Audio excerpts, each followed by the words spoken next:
ទឹកទី1អរគុណដល់វិជ្ជាកងកម្ពុជាធម្មពលដល់ជោគជ័យ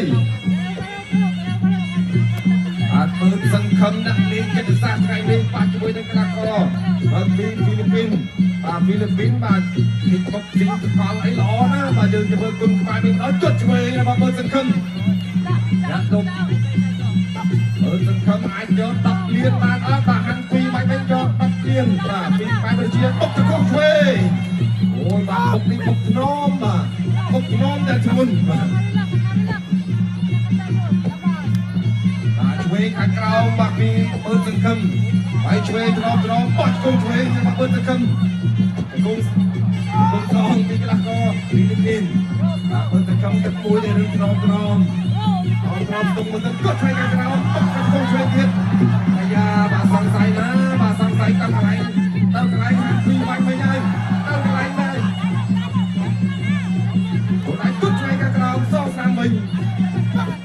លោតសង្ឃឹមទៀតបាទលោតស្នាមរបស់មើលសង្ឃឹមគាត់អាចជួយបុកកងឆ្វេងยิงមកដាក់ដៃទៅគង់ផងគង់ត្រឹមទល់តែម្ដងដល់ចូលខាងក្រោមបាច់ឆ្វេងរបស់មើលសង្ឃឹមបាច់ឆ្វេងផងបាច់ឆ្វេងចូលគង់ចាក់គង់ស្នាមដែរមួយទៀតគង់របស់មើលសង្ឃឹម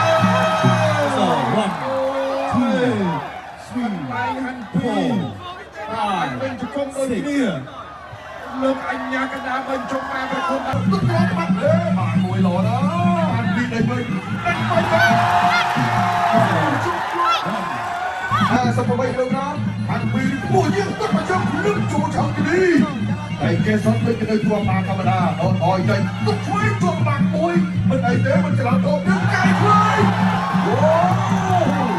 តែចាប់ទៅហើយមិនពុតនេះធ្វើឲ្យដល់យេស៊ូរៀបសតទៅចូលត្រាក់ទៅបានវិញរៀបចេញខ្លួនទូចូលពីហាក់ពី